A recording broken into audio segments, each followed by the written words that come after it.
The Frames Per Second podcast.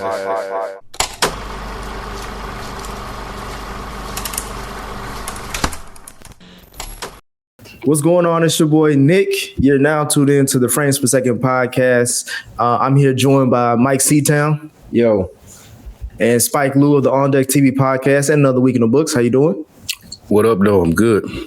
We are continuing on with our weekly recaps of the HBO original series coming from the Dune universe titled Dune Prophecy, with this recap being dedicated to episode 5 called In Blood Truth.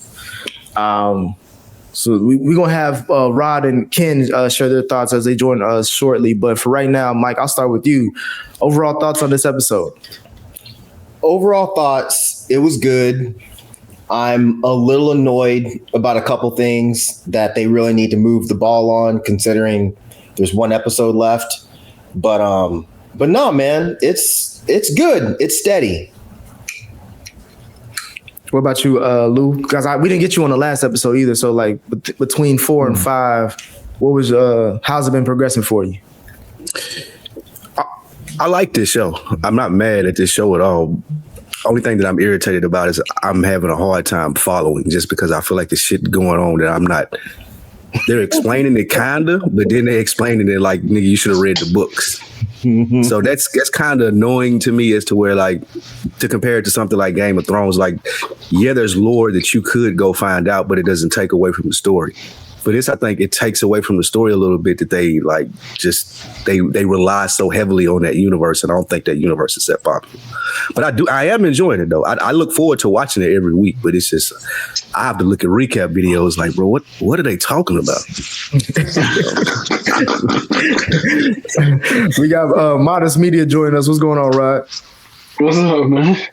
We were just going through our overall thoughts on this episode.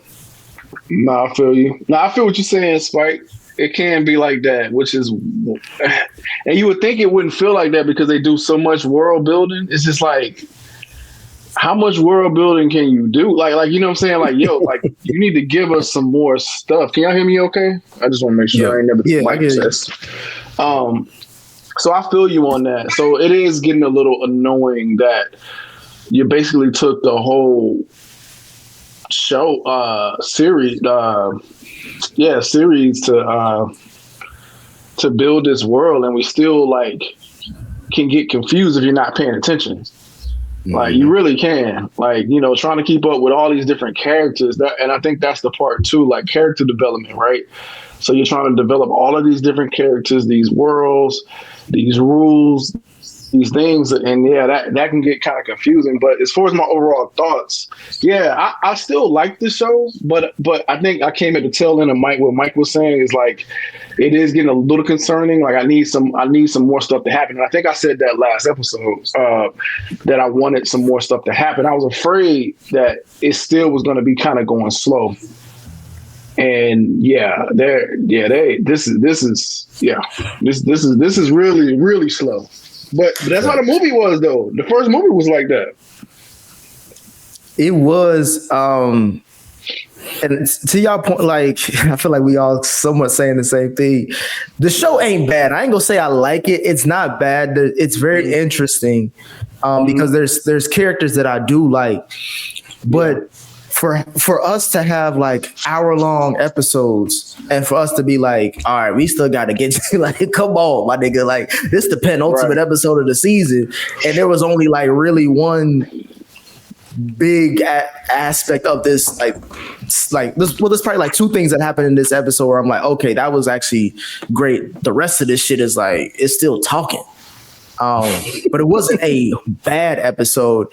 It's just that this season finale, series finale, wherever, even if they do a season 2, it got a hit. Ken, you joining us. What was your overall thoughts on this episode?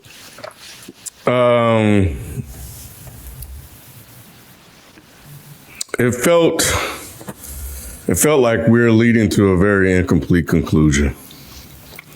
I enjoyed it, but I think I was thinking way too much about, damn, it's like kind of echoing similar things that I just heard you repeat on the tail end of your statement, is that, man, we got one episode left. Like, what are we doing and where, like, what's going on? Where are we going? Like, yeah, it doesn't feel nowhere near finished.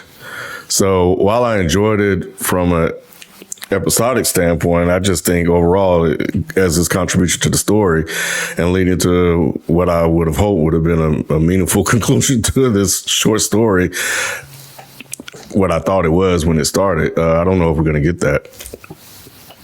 Mike, have you heard or read anything about possibly season 2, or this is it? Oh, it is? Okay. No, I heard that there's rumors about a season 2.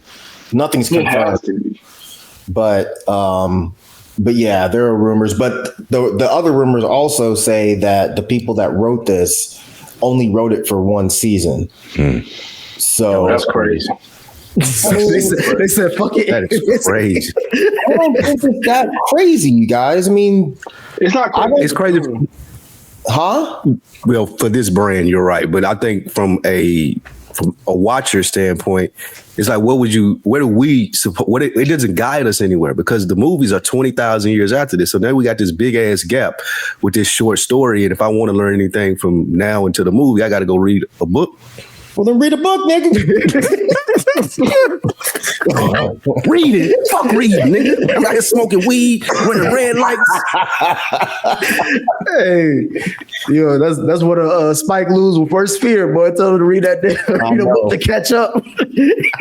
I mean, we'll get there, but I mean, the show just revealed in a huge part of lore that affects the other movies. So I mean, even if it does end with this season, I think that they did a pretty good job. It's slow, but shit, just like Rod said, the movies are slow.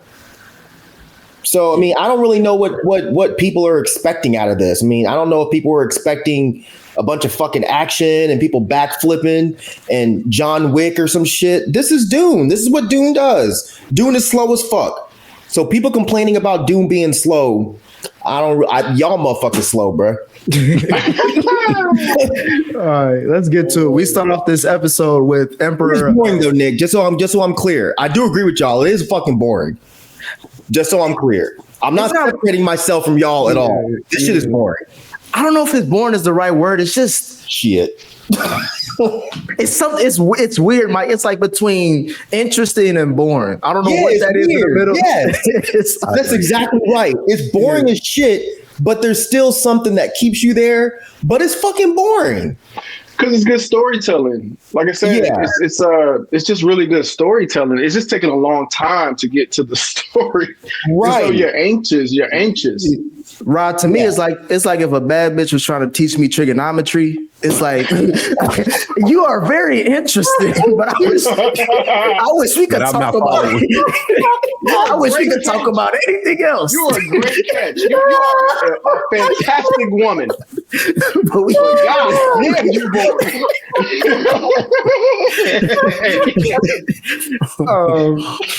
But we start off this episode with Emperor Haviko giving a public speech about, I guess, I don't know, to the whole kingdom, about emphasizing the importance of keeping the current social order and defending their values by eliminating all rebels and anyone who's going to cause treason, as he appoints Desmond to be his new Basar, which is, I guess, general for his army, or this elite army. Rod, I'll start with you. What did you think about how we started this episode, especially when we meet the mother of Constantine? Because when she came on the scene, that nigga, he said he ain't had no wife after that. Yo, she came in like, I own this motherfucker. Like, I've been gone, for all these years, but this is my house. Like, she came in there and just like commanded. So like, I thought that was a really dope level to these sisters. Like, when you get to that level, you know how to imprint. Like, that's like, these motherfuckers are crazy, bro. Like, they are something else. Like, that's a whole skill that they have. It's like, you don't learn, because she was telling one of the acolytes, she was like, we'll teach you that later. You ain't at this level yet. To come into this situation and make this man leave his wife, man. I thought she was basically explaining what women do to men in general. She was. I mean, dang. I mean, dog. Like this man. I was like that was interesting as hell, man. Like she commanded the. I think she's a popular Bollywood actress, if I'm not mistaken. But yeah, she commanded the screen anytime she was on. Man, she was beautiful too. She was gorgeous. What did you think about that, Ken? I mean, shit, her name should have been damn Sunshine from the way she was acting like from Harlem Nights, bro. That's exactly what he did. He completely forgot about her. And she got everything she wanted. And you saw it immediately. You were like, oh shit, this is something different. And yeah, the wife knew.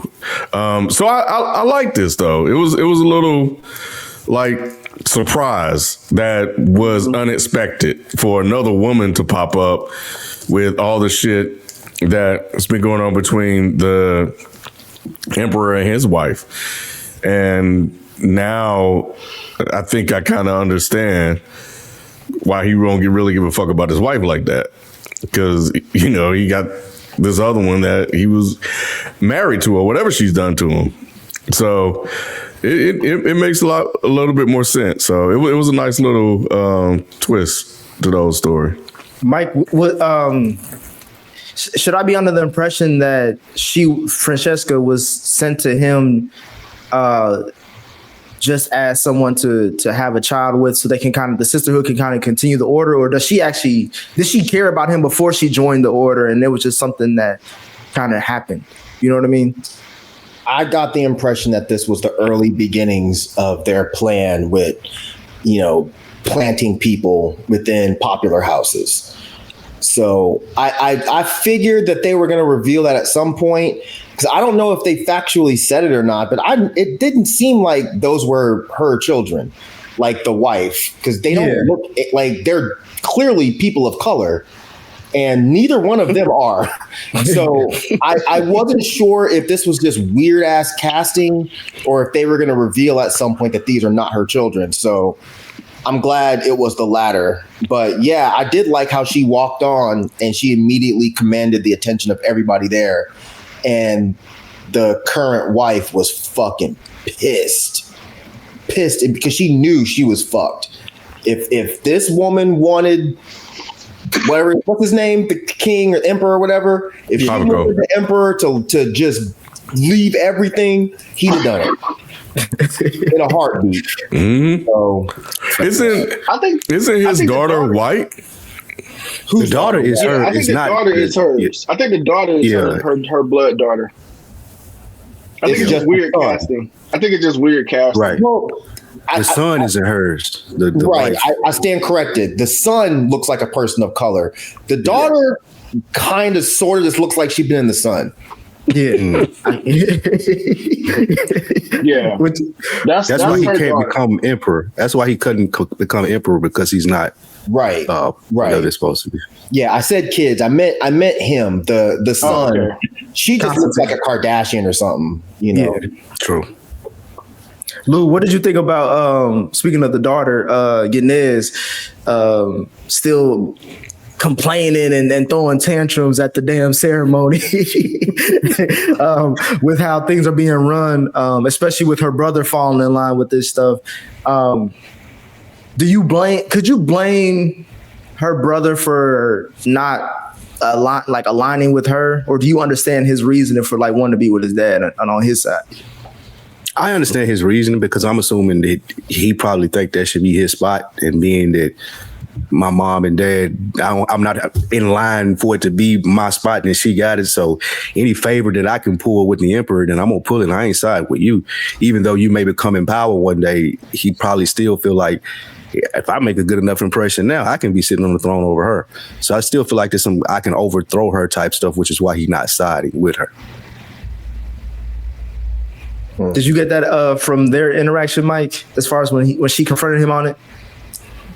I got that his ass was scared. That's what I got. I got that what's been going on fucked him up, because he has I mean, maybe I missed something that you caught, Spike, but I was a little bit confused about why he was acting the way he was acting at first, because you don't have a chance of being the emperor. And it didn't seem like he had any ambitions to command the fleets or anything like that. So I don't know. I just pick him up from that. I pick him up with just having daddy issues, and if he feel like he can impress him by siding with him regardless, then maybe there's a way to it. I didn't really see anything specific on screen that made me think he want to rule. You're right about that. I agree. But I do pick up like just daddy issues, so I'm going to do anything to impress him. But we haven't seen that before because, I mean, he fucked up the whole situation. Yeah. It seemed like if he had daddy issues, he'd be a little bit more careful about how he's behaving within the kingdom. But I don't know. I just took it like maybe he was scared after what Desmond did last episode. He's like, shit, I better get in line. Rob, what did you take away from the Prince Constantine in this episode, as far as just like his motivation? I could kind of get that he just kind of lost trying to figure out his way, his place or whatever. I do think he's searching for some sort of acceptance, especially as like not bastard child, because he's not a bastard, but he's like a illegitimate child. Yeah, because his mother's not around. Because he said, he talks about that, like, why did you leave me here with him and all that type of stuff. So I think, he's just a little lost, just trying to find his way. I guess is how they're kind of depicting him or whatever. Like his mother has to tell him that, you're strong, you're stronger than your father and stuff like that. So yeah, I think he just kind of lost and a little weak. I mean, he just gallivanting with women and stuff like that. He's just trying to find his way.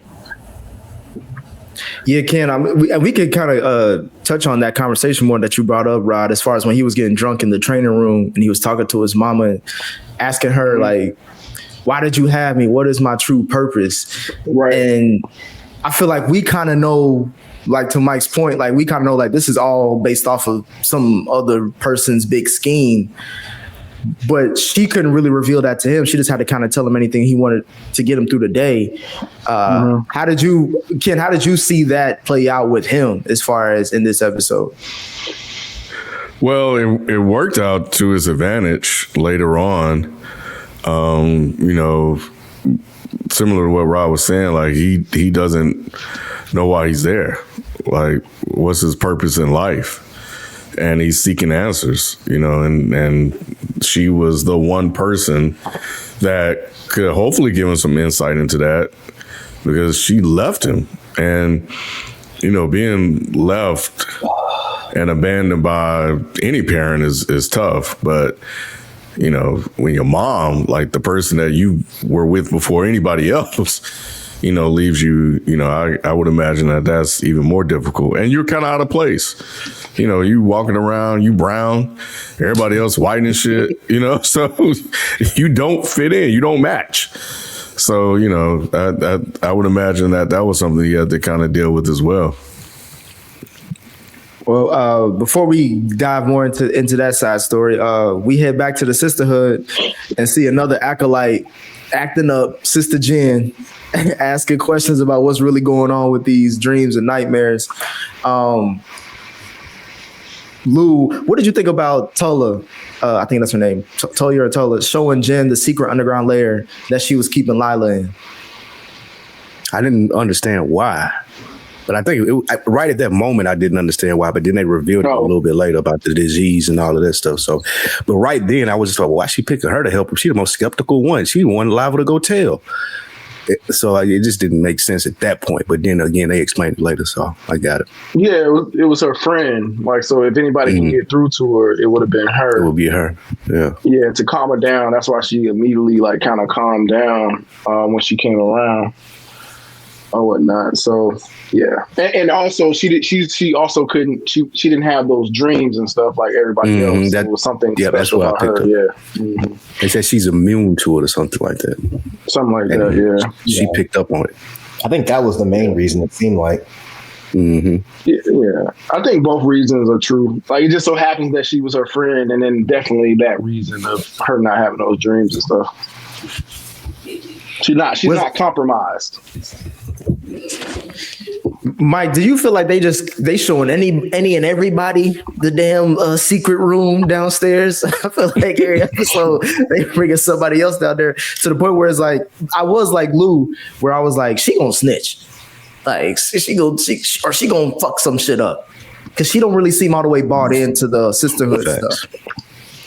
Well, they only showed. I mean, they didn't bring anybody else down there. It was only this girl, right? This girl and Lila, and I think Lila was unconscious.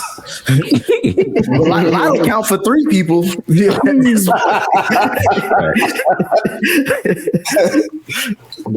I don't know. I thought it was interesting. I thought the reason that she brought her down there is because she sees that there's something special with her. The fact that she's not having those dreams says that there's something up with her. The whole like guiding her back thing I thought was also pretty interesting. But yeah, I was thinking the same thing. She doesn't even like you.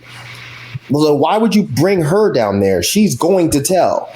But maybe she thought, you know, since this is your friend down here and you see that I'm trying to help your friend, then maybe you won't go up there and say anything.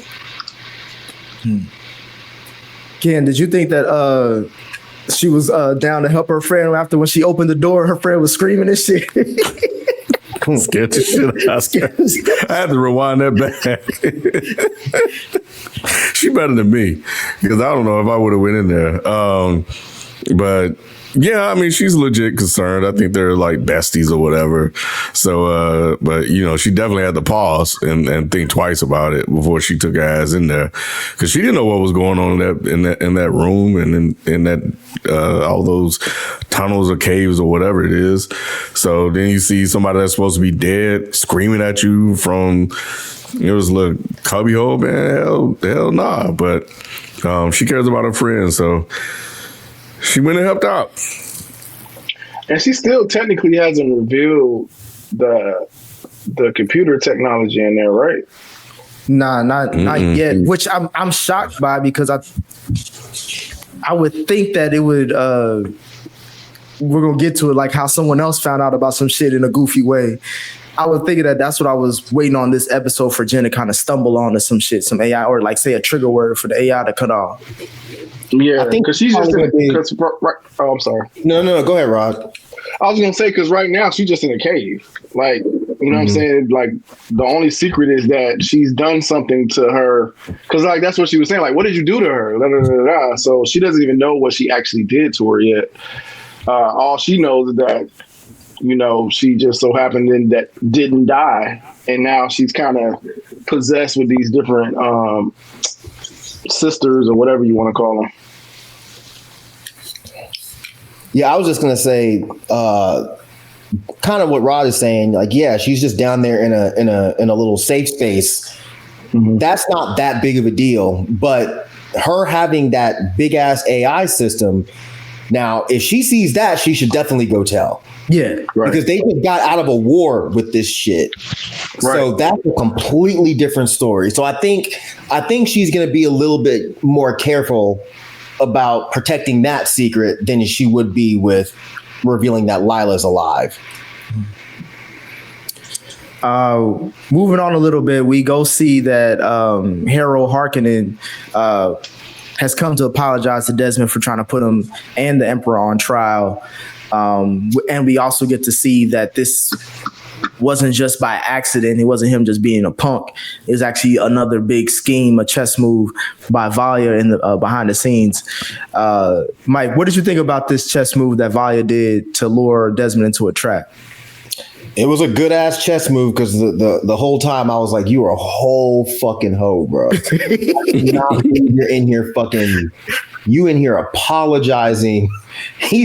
This shit was really pissing me off, man. This whole scene was making me so mad. It was making me think of fucking how Zuckerberg went down there and fucking bitched out and apologized to Trump. I was like, bro, are you serious? And he's not buying this. Like, this is not the guy that I would go and try to fucking schmooze up to. Because he was immediately like, why are you even talking to me? You need to go talking to the Emperor. Why are you here? And he's offering them fucking bumps of coke and shit. I was like, man, this shit is crazy. But nah, the chess move was really, really, really smart. Fucked up, and it shows just how fucked up Valia is, but it was a good chess move. Yeah, at first I was like, bro, this nigga doing some J. Cole shit over here. Apologizing for the diss record. But I was like, okay, hey, Valia always got some, bro. She don't give a fuck about nobody. As long as you a chess piece, she gonna use you. Yep. No, she playing chess for real. Yeah, With Francesca, what's her name? Francesca, the chick, the sister that came back to the house, her nephew, like she's the girl that built her little system there, the sister that was undercover, like she using all of these motherfuckers, dog. Like even like, did she imprint Francesca during their conversation? I don't think so. I don't think so. I think they only do that to the men. But the way they she held out her hand, and then like she was just, and I don't know. I felt like there was just something going on with that. I was like, damn, did she do this even to her own sisters to a certain extent? That's interesting, but I don't think so. But I think they just do it to the men, like Rod said. Yeah, but I'm with you. I wouldn't put it past her though. Like, telling what all. But she was. Damn. She was using. Nah, my bad. Nah, you good, bro? She was using something. I just thought of when I was talking, like, to his point, like the way they shot it and did it. She looked like she was using something. I just didn't think it was the imprint. Nah, that's a good observation. If it is true, I wouldn't put it past it being true, because I mean, if she was able to come up with that voice shit, like on her own, I can imagine her coming up with some other little tricks up her, later too, that she hadn't told anybody yet. So this is quite possible. I think she's just the boss. I think the other people are just dedicated, and what she says goes. Like, nobody challenges her. Yeah, she's the mother. I mean, well, the one girl challenged her. I know we ain't got there yet, but she kind of challenged her. She's like, be careful what you say next. And she shut the fuck up. She shut the fuck up. She got up out of there. Got on that elevator and was like, I'm out. Fuck this. Oh, man. We gonna get to that main scene as far as the trap that she laid, but we see that before we get to that, we then see Kirion, or whatever the nigga name is, the trainer, the swordsman, leave his training session with Constantine to go warn the black girl, the Freeman, that the army is coming through. Hey, kids, when Dez came through with the army, he was like, hey, we about to go on a little scavenger hunt. You trying to come through, my boy? He was scared as shit. Yeah. He was like, nah, I'm good right here. But yeah, he definitely was nervous. He thought they were coming to see him. And yeah, that was really dope how they played that whole thing out. With them walking, how Desmond approached him, how Desmond was talking, the fear in Kirion's face. I think when I saw it, I was like, bro, why did you even go back to work? That was what I was going to ask you. Like, shouldn't he just dipped after that? Mm-hmm. But he would have given himself away. But, but yeah, I was like, oh, I'm surprised you even went back. But yeah. So, Mike, you wasn't surprised? Oh, go ahead, Lou. I was just gonna say, I'm agreeing with King. I think he would have gave himself. Well, I think he would have gave himself away, and he didn't want to do that. But it's brave of him to go back, though. I will say that. I was like, this nigga crazy. Mike, was he? What was his like? Because he went to go warn her to leave, but he wanted to stay because he said, "I've been working on this thing for too long to leave my position." I'm like, but nigga, the cards is falling. Yeah, but I mean, if he's that dedicated to the rebellion, then it would have been kind of silly for him to leave, because he spent all of that time getting up to that position. He was right next to the Emperor's son this whole time, and he thought he was safe. So no, I think it made sense for him to stick around. He didn't know what was going to happen. He didn't know that dude was going to find his shit and go tell on him. He didn't know any of that. So no, I think it fit that he stuck around and went back to work. Now, let's get to the scene about the interrogation scene as far as Desmond with the black girl. and all hell broke loose. Rob, what was you thinking about that scene? I mean, she kept her cool. Like I thought he's like, yo, can I offer you a drink? He was like, nah. But yeah, he was about business, bro. He was just like, yo, what a Spice at? What a Spice at? You know what I'm saying? He is getting a bit cocky now that he's in this position.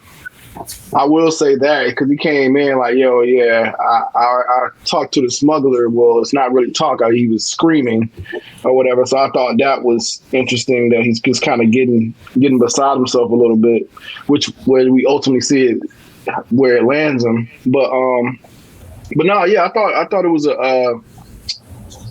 was an interesting scene of how she was going to maneuver, how they were going to maneuver through the situation. I'm like, they gonna find this shit. Like how y'all gonna get out of this? So yeah, I was just curious to see how that plays out. Yeah, because he found the button real quick to the secret room. Yeah, it was like he knew where to hit it. Like I guess during the interrogation, somebody may have pointed it out where it would be at because he knew right where to go to hit that button. Mm-hmm. And then he went upstairs. He saw that room full of cocaine. He didn't know what to do. Mortimer was like jackpot, bro. until he saw that dress. So that was one of the sisters' dresses. Yeah, that was her dress. That's what I thought. Okay, I was trying. Yeah. So I was like, what is she? What is he looking at? Why is he looking at it so hard? And it took me a minute to realize because I thought it was Kyrion's. Me too. I thought, So I didn't realize what he was looking at. Kyrion. I don't know what the fuck that was. The only reason that I deduced that is that I actually had to rewind all the way back to when Desmond rolled up on Kyrion to see what he was wearing. Because I thought he may have changed clothes or took off a robe or something when he got there. So when I saw he was still wearing the same shit or he wasn't wearing that's when I realized the only thing it could have been was her. Well, I was just wondering, like, why would she even keep it there? Why'd you throw it right there? Yeah. That was weird. That was just weird to have it tucked away right there. I mean, but I guess he's trying to hide it from everyone, even from old boy. But again, I don't know why he would have it tucked away there. Right. It was a bad hiding spot. Didn't make any sense. Yeah. So until y'all just explained it, I still didn't know what the fuck that was. I thought it was a cape. I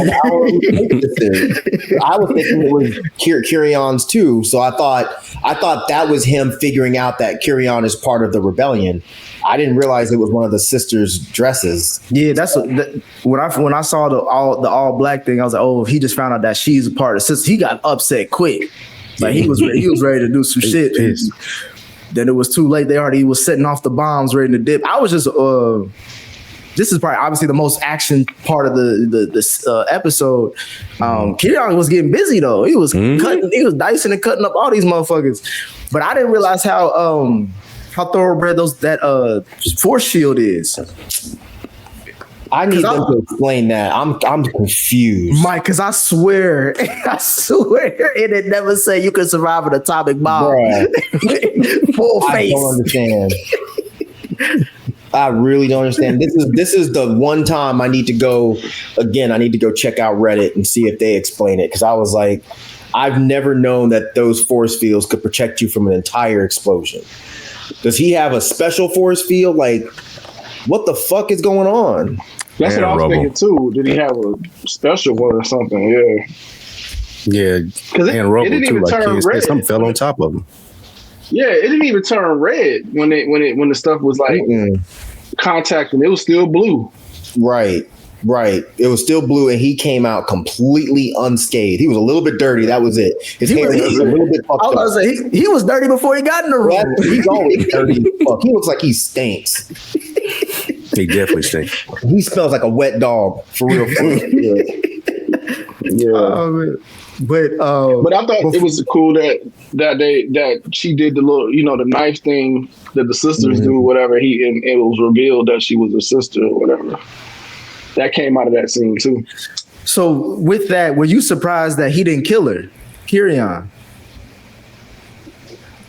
No, I mean, he's the killer. Why would he kill her? Yeah, because that's the whole point. Like, to eliminate all that shit. She's a part of that for what his rebellion is. Because they don't really fuck with the sisters either. They don't, but I guess if he sees that she's part of the I don't know. I couldn't really see any reason for him to kill her because she's not the enemy. She's just, well, I guess she kind of is. I don't know. I guess I see what you're saying. No, I don't. Yeah, I feel like it was a lesser of two evils type of situation. Right. Like, yeah, he was mad about her being a sister, but overall, I'm more tied to this rebellion, what we was talking about earlier, since he didn't want to leave, than I am being mad at her. Right. Yeah, because he doesn't try to kill the daughter. Well, she ain't a sister yet.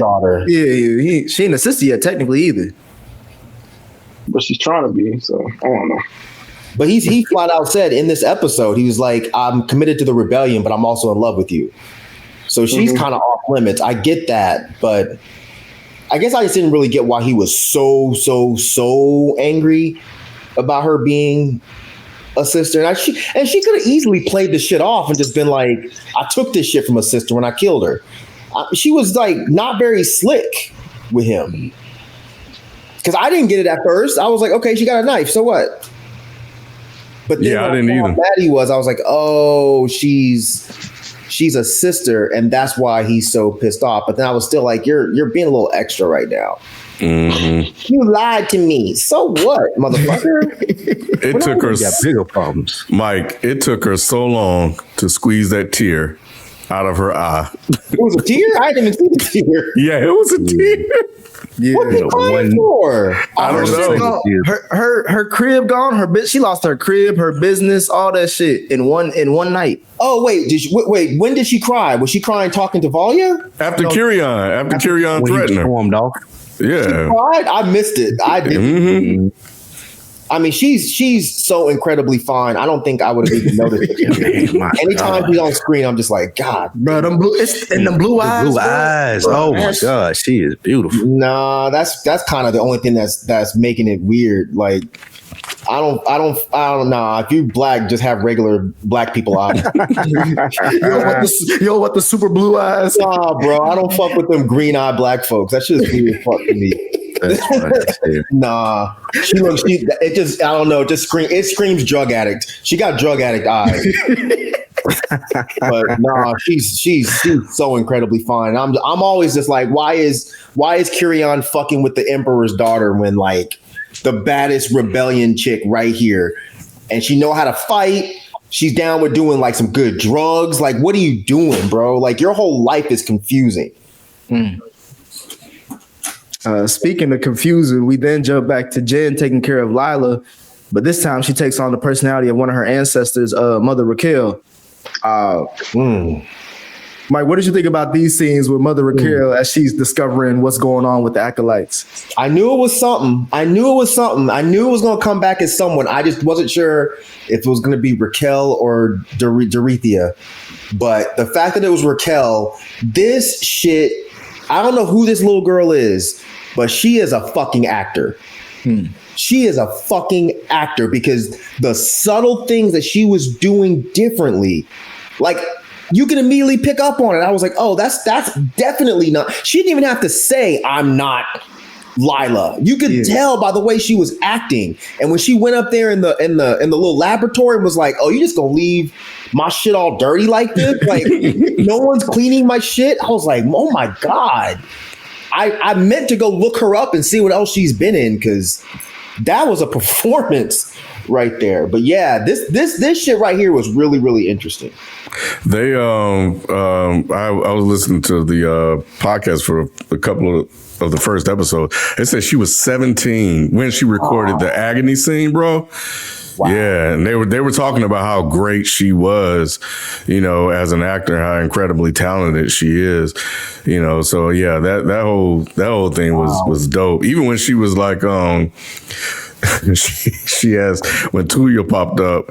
So Vaya and my daughter or whatever she is, did they ever solve their issues? Oh yeah. So she didn't even say shit. She just gave her a nigga head nod like that. You was up and she didn't say nothing. She was like, oh. She was like, okay. Okay, got it. Because Jen was listening. You know, Jen was ear hustling, trying to see what's going on. That's what I was going to ask you, Rod. Do you think that she going to end up figuring out the foul shit that's been going on? Put two and two together. I think this whole sister shit is just about not necessarily crumble, but all things are going to have to be revealed at some point, is what it seems like it's leading up to. So I don't know if it's a situation where she's going to be in a position to tell all. I just think that at some point, all things are going to have to be revealed, and they all going to have to come together to save the sisterhood. See, I think it's going to split, because I think even Mother Raquel was kind of leading up to it. She was like, I'm happy to see that the sister is going, you know, still growing, but I thought she mentioned something like, I thought y'all was split by now or something like that. And I can see it with how Talia talked to her other in command, the third in command girl. She be cussing her out the last. Bro, she be chopping her off. I meant to bring that up last episode. The old lady. She be shut her down. Oh, the old lady. Y'all talking about the old lady. Yeah. But here go the thing though, y'all. Since this is before the movies and the sisterhood still in the movies, we know that there was no split, right? We don't know if there wasn't a split. There could have been a split, and it could have gotten, you know, one side could have won by the time we get to the movies. Get 20,000 years later. Okay, that makes sense. Yeah, but nah, I'm with you, man. The way she keeps chopping up that fucking old lady kills me. Every time she shows up, I can't fucking stand her ass. She's so fucking nosy and bossy. She doesn't really have a position. She's like a space Karen, and she's always, what kind of abomination is that? Open your fucking mouth. Why are you clenching your teeth like that? Are you on meth? Like, why are you talking like this?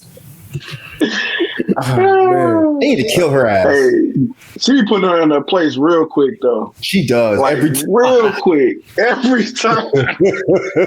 You don't shut the fuck up. I don't know why Know she your keeps coming back. Shut up. Like, why? Why do you keep trying this? I don't get it. Because old white people are like that. She's like the oldest white person on here. It's like, you can't talk to me like that. Yes, I can. I'm going to do it again tomorrow, though. Right. Take your ass upstairs and don't you tell nobody. Don't say shit. my thing is, Mike, she need her though, because she don't want to watch over them acolytes either. That's right. what she do. Right.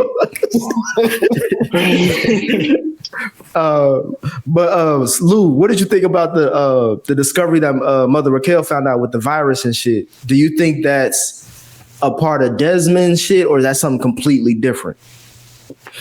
I think that's something completely different. I think it came from some type of machines or something.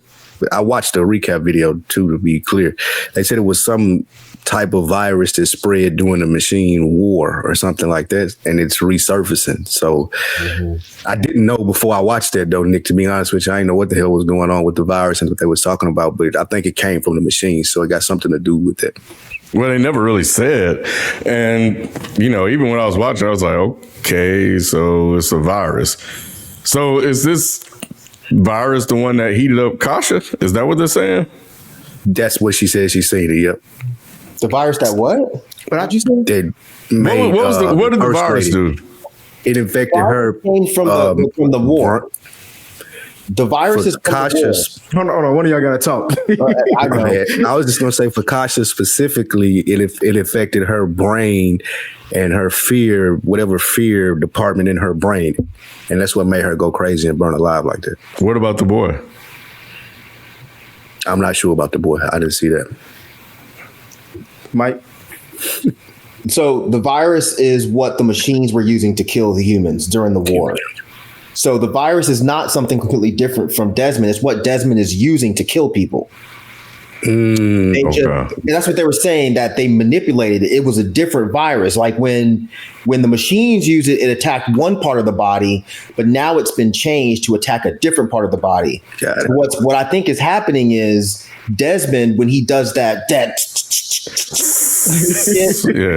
I think that's him releasing the little bit of the virus. And I think because she said it was airborne.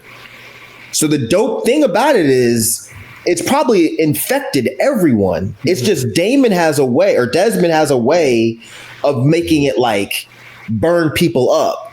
You know what I'm saying? So like, if he wanted to, he could kill everybody in that room. But he has a way of being like, okay, no, I just want this person, this person, this person, and this person to die. So I don't know how he got it, but I think that's what's going on.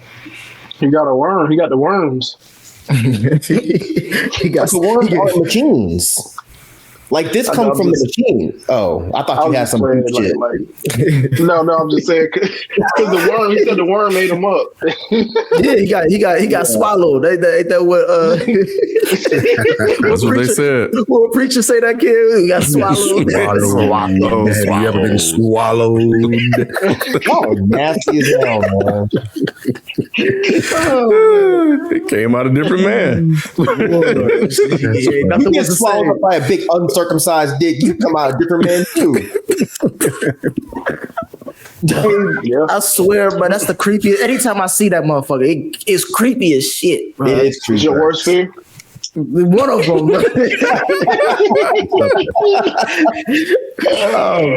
But after we going a little bit forward. After the explosion of the underground, we see the black girl that Mike like, but still think is a heroin addict, comes and informs Valia that Desmond survived. But after that, she sees that the sisterhood probably ain't even where she wants to align herself with anymore. Ken, what did you take away from that conversation? Between Valia and Makisha, whatever her name is. Yeah. Well, it definitely seems like she's realizing that Valia is really only out for herself. And because she's owed no remorse for her losing any of her business, all the life she's built up, et cetera, et cetera. It was interesting what she said because she told Kyrian earlier to not mistake who he is from who he was or whatever it was. It was some kind of way she worded it. But she turned around and was doing the same thing. She was like, Kyrian built up this whole image, and kind of what Mike was saying earlier, he fought long and hard to get to the spot that he was, to get like next to in that position of power. And he was sort of losing himself in that. And she was telling him, don't do that. You got to stay focused. She turned around and did the same thing. At least it sounded like to me. She was like, man, I had the business. I had everything. I just lost everything for this. And Valia's like, all right, and like, you know what you signed up for. You know, like Spike said, man, you signed up for death. You know, when you signed up for the army. So, and that was her whole thing. And she was like, man, this ain't what I set out for when I became a part of this. So she kind of second guessing things now, but not in front of her. Like, she probably talk shit when she left. The elevator down. She said hella shit. Hey Lou, Yeah, she even said something to the acolyte. I was about to say, Lou, I was getting upset when the acolyte was like, your loyalty is to the sisterhood. She's like, oh, I guess. I see you raising her. You train her well, right? Another one of you. She definitely cussed her out, called her a bitch on the way down. And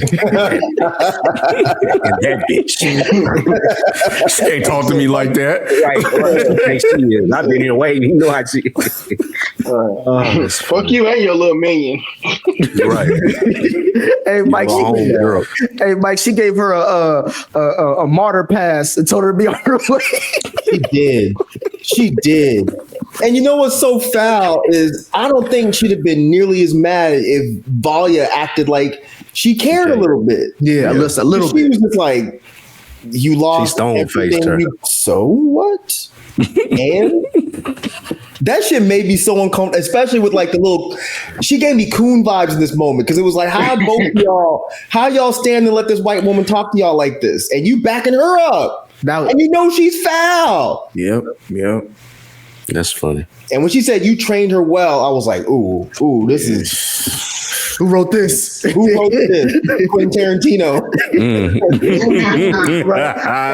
Hey, Rod, I was thinking the exact same thing. I was like, Rod gonna have something to say about that scene because that was Because even the way she was looking like down, like Massa, like the way she was just like when she said somewhere, oh, like oh, Massa like that.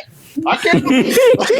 Yeah, the way she was looking like. Who them niggas on that horse, boss? You go get it now.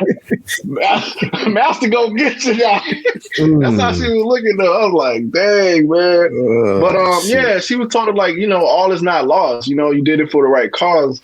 And I think the reason Valia is so heartless like that is because I think she feels like y'all ain't got shit on what everything I sacrificed. I just killed my own uncle. Like, you know what I'm saying? Like, y'all ain't got nothing on the things. Don't do that, I've Rod. sacrificed. No, I'm not, bro. You stay trying to play Captain Save or hold a volume. Like, her uncle was 106. Right. She didn't do it. He was allowed to do it the next day. What the fuck? A wrong way that he farts, he was gonna die. Right. She had a whole ass business. She was a small business owner, Rod. she was. You should be on her side. I am on her side.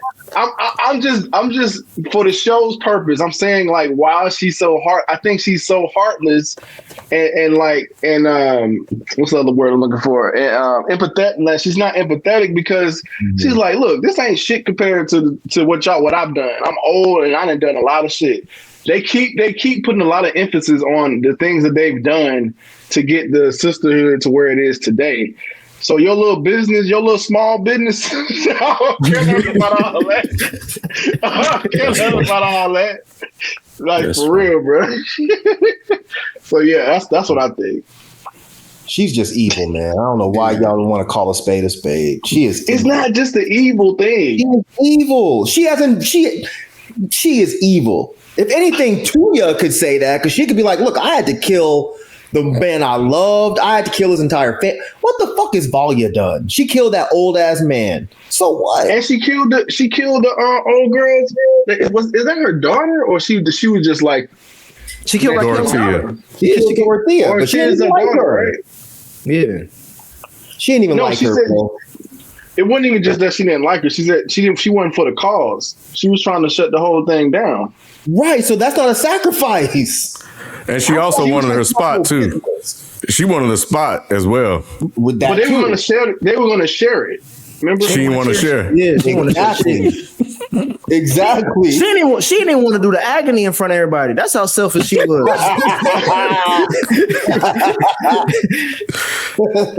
I'm not backtracking on the evil part. I told you I'm on board with y'all with her. She's evil. I think there's still some justification in what she's doing, though. Mm-hmm. To her. Oh yeah. I think I think the lines are getting blurry with her.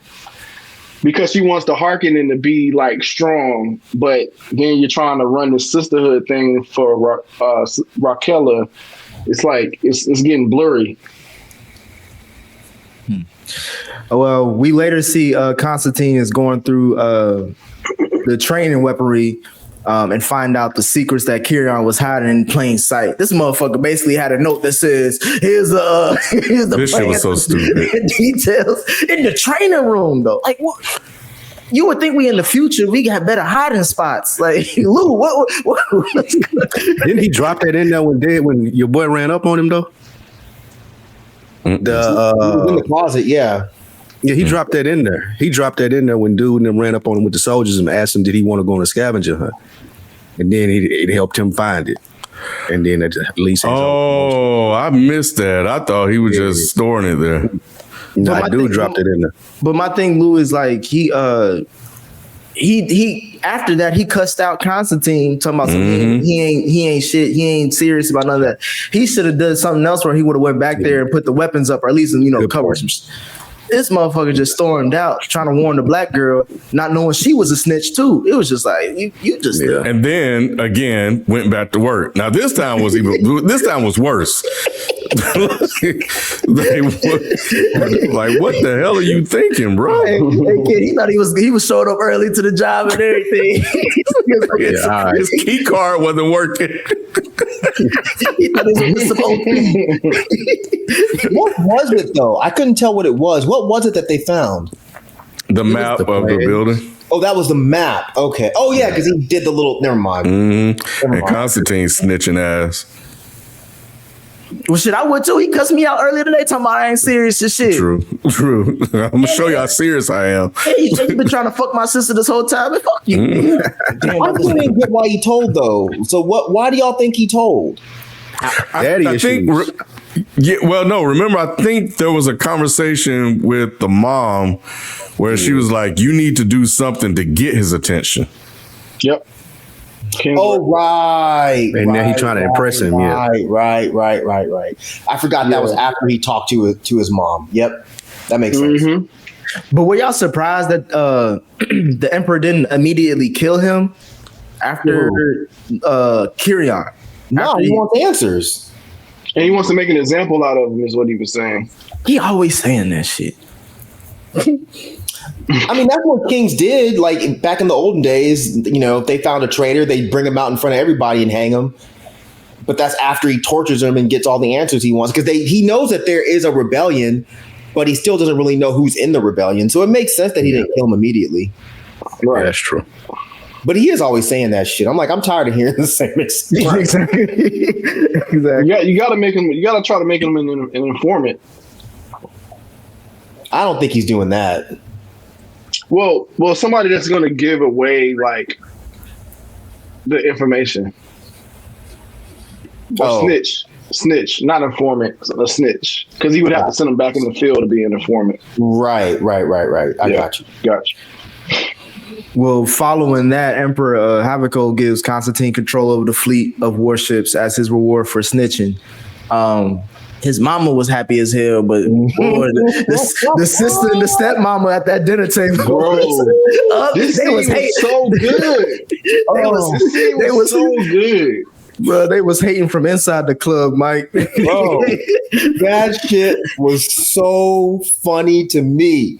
She was pissed, and she didn't stop being pissed. She was mad this whole fucking episode. So that scene, oh my god, she had the same face all episode. She did. She had the same face the whole time. Oh man, this was a good ass scene, man. It was. Just the intensity of the daughter looking back and forth, like that was really, really good because you could feel the tension.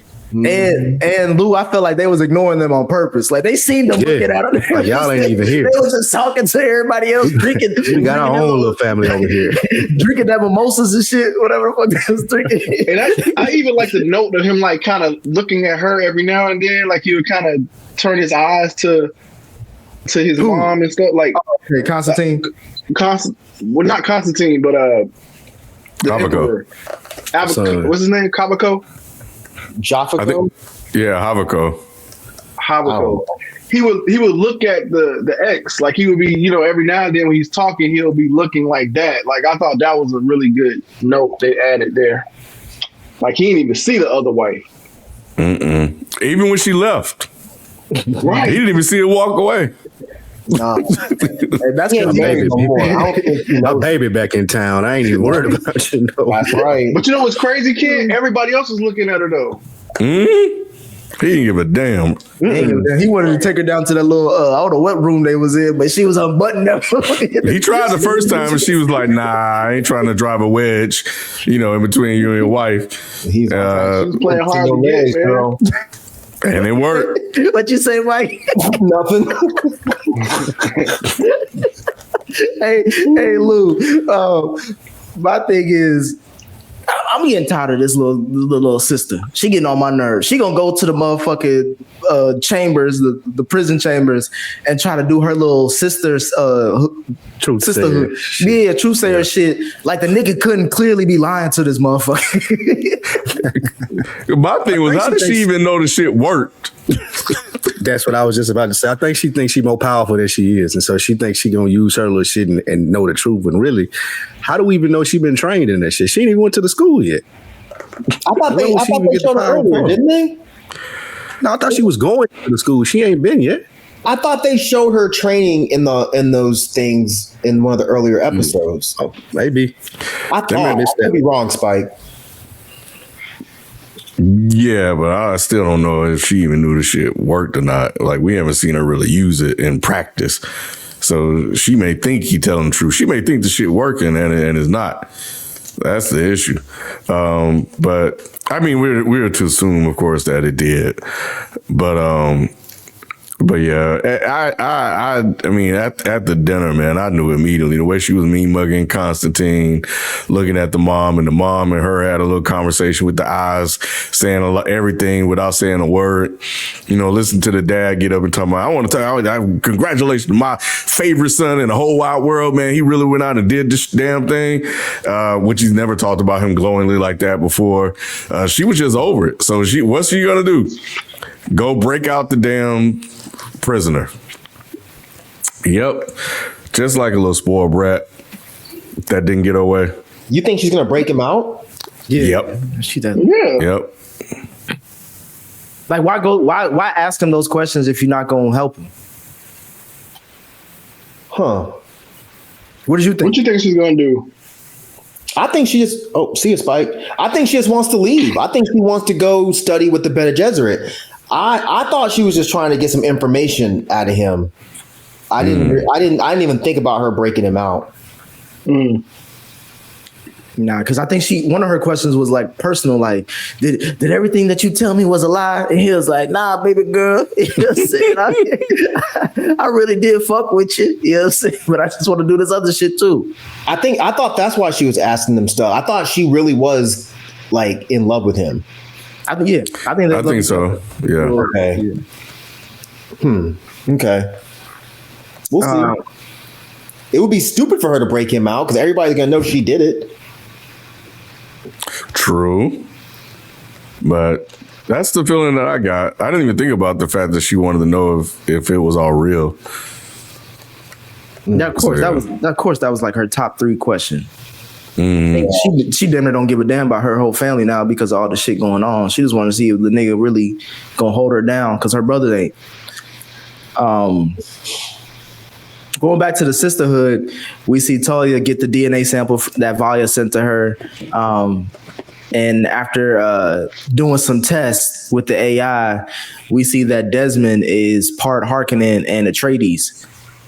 This kind of threw me off because I was expecting them to say like Maury, like this is the father, this is the mother type shit. So Mike, you have to break this down for me. Are we just supposed to be marveling over just that answer, or were we supposed to connect the dots to see like who the real parent and father was? Yeah. They're telling you who the real parent and father. So y'all didn't. So it's Tuya. Yeah. That's her son. Yeah, that's her son. She was the one that was fucking with the Atreides family or whatever, the Atreides boy. Mm-hmm. So what I'm assuming is she must have gotten pregnant and just didn't tell Valia. Because when they showed the little kid's face, even though it looks like every fucking white baby to ever be a white baby, so I don't know how she would recognize it, but I think we were supposed to get that she was recognizing the baby. That's why she was like, so yeah, it's her kid. Because I was thinking that Griffin was fucking around before he got popped, had a baby over there with the Atreides and shit like that, and like that may have been one of his like kids or something like that. But yours obviously can make more sense. I didn't think about that, Nick, but I don't think so. Because Valia went to go send him out to go kill some Atreides, right? She did, but I don't know that he ever did it because he came back dead. So I don't know if he succeeded. I don't think so either. Rob, was this a exciting moment for you in the episode as far as pushing the story forward, or did it add more confusion? It absolutely pushed the story further. And that And that answered the theory that I had about it being that little boy that ran away. So now it's not, well, I'm assuming it's not him. It's it's like Mike said, I think it's a baby that we didn't know she had, which is why she's always saying, I sacrificed so much. Y'all don't know what I've done, this, that, and the third. So I think that's, from her reaction, that can't be nothing other than her baby. I can't imagine it being anything else. Like, yeah. Mm-hmm. That's what the reaction said to me too. And that's what I was saying earlier. This was like a really big thing because that's what Paul is 10-something thousand years later. So what we're supposed to kind of infer is that this is them figuring out that that's how you get the Kwisatz Haderach. It has to be half Atreides, half Harkonnen. So now we see later on why there's this emphasis on Paul. Like it's very much like Anakin and Luke. Like you're seeing why these things had to be put in place the way they were. Ken, I know you like the messy shit. So we also, while we're finding this information out, we see that the Emperor's wife is out here in these streets, coming to Desmond's door, start talking about making a pact with him to eliminate these these witches, kissing his dirty ass mouth. What did you think about seeing all that? When a woman's fed up, bro, and this was very extreme action for her to take, but she's highly upset, and this is, I guess, her way of getting revenge. I don't know if she's actually going to sleep with him or not, or if she's just trying to manipulate him some more into following her wishes.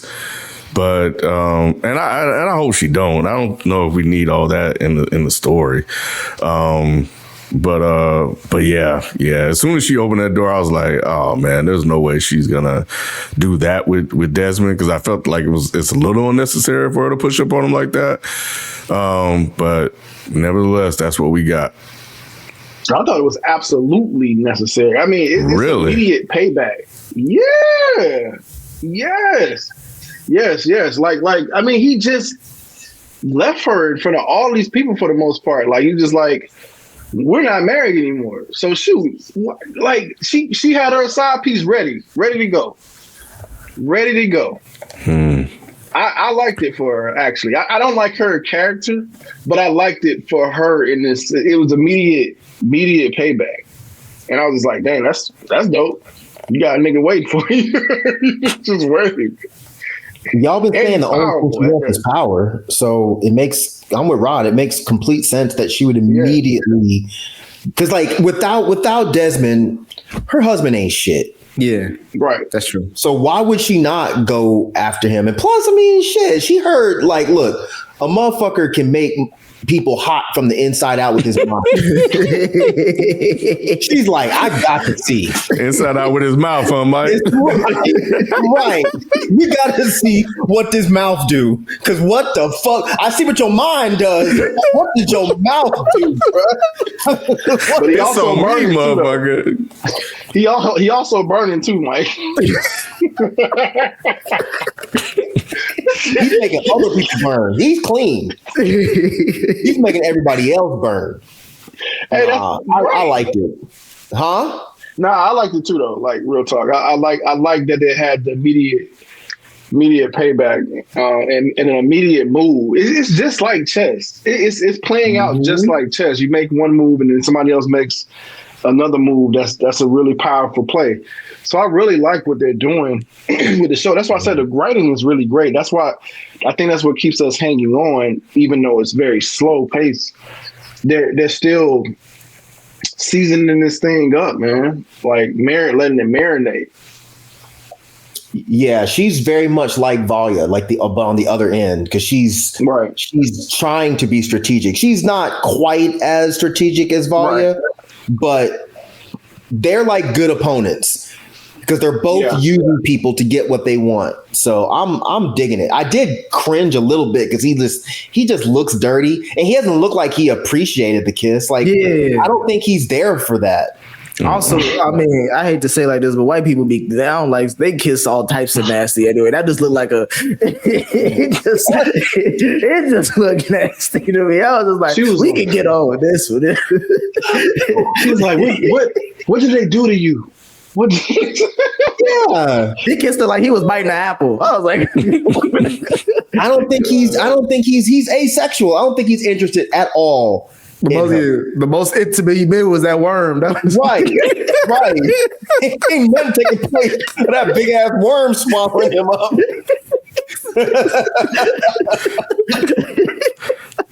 Oh man, yeah, we But the thing is, like, that was the end of the episode. But like, we got 1 hour left, unless they make it like an hour 30, maybe for the season finale. Is there like a civil war that's about to go on, or are we about to see just more kind of Game of Thrones? We're gonna take out these head honchos and behind the scenes and make a big reveal at the end. Like, there's a lot to compact in this last episode. Yeah, that was kind of my issue a little bit with this episode. It wasn't so much that they're going to leave a lot of stuff unanswered, but it was like, I feel like they set up a few things last episode, then they dragged them out. Like they set up the whole who is Desmond's mom thing last episode, and they dragged it all the way to the end. They set up the whole thing about the one woman that can change faces and stuff. She didn't do shit the whole episode. So it's like, what are y'all about? Like, y'all gonna save all of this for the last episode? Mm-hmm. But I have a feeling we're gonna get left with, a lot of questions. But that's what I'm expecting with Dune. So it's whatever at this point. But I'm kind of with you, Mike, on your initial take about they revealed something that's very pivotal to the overall Dune story with Paul and everything. So I do like the fact that it may seem like they're not revealing anything, but they absolutely are revealing things.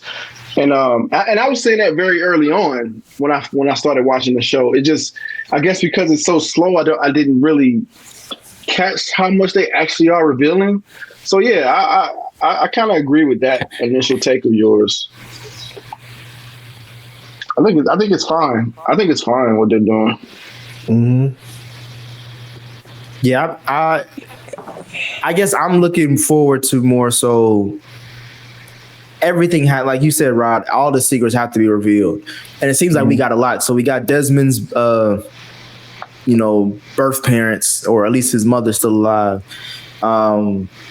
We have the Lila situation. We don't know what personality is going to take over moving forward, because I'm expecting Doritos to come back and fuck all that shit up and say, this motherfucker killed me. Mm-hmm. I'm expecting some type of mutiny going on with the sisterhood, because it feels like that's what's it's just itching to happen. And with the Atreides dude and Yanez, there's a rebellion that's about to possibly potentially happen too. So it's like a lot of shit. Storylines that could almost take up a whole episode itself are going to have to be compacted to this. You know what's interesting? You just mentioned how you think Doritha's going to come back at some point too. I didn't even think about this earlier, but it's interesting that what's her name? Not Rebecca. What's the other leader's name? The main leader that's in Lila's body now. What's her name? Raquel. It's interesting that she didn't know that Dorita was betrayed and her throat was slit or whatever, because it showed both of them in the agony earlier. So is Raquel bullshitting and acting like she didn't know, or do they not talk to each other in the agony? I don't think they talk to each other. It's like, remember when she ran up behind Lila, they were like changing faces, and it was going from Dorita to Raquel. So it felt like, so y'all just can't even communicate with each. It's weird. I didn't think about it until you started talking about it. Like, she didn't know that she was dead, or that I don't know how she died, or how she died, right? Huh. I don't know if we're going to get the rebellion part of it. I think that's just something that you just kind of have lingering. think they'll definitely wrap up this whole thing with who Desmond is and who his mom is. As he mentioned, the mom just left him with savages to hunt for food, and he's bitter about that. He wants to attack the sisterhood. So we'll get a resolution there. I would like to believe. And then maybe something to do with this virus that they just introduced. But that's about it. Like, and honestly, we may not even get an answer or an end to that, because Desmond's really the only one that could control it. So if he's taken off the board, then the virus really isn't that big of an issue unless he's able to transfer that power to somebody else. So if anything, it's probably setting up like maybe future stories to come. And they're kind of giving us like a prequel to how we got to whatever may be coming next after that. So. Any other thoughts on this episode? It's good. It's boring, but it's good. I won't. Yeah. I don't think I'm gonna revisit this. Yeah, this is one and done for me. Yeah. Yeah, something to have to happen in a series or so later on, or in the third movie that they're doing, for me to go back and rewatch it. What I think I asked you earlier on in the earlier episodes, Mike. But what makes this boring, but not the first Dune boring? Part 1. I think the story is more interesting in Dune Part 1. Like that, because Dune Part 1, what that was Villeneuve built world building.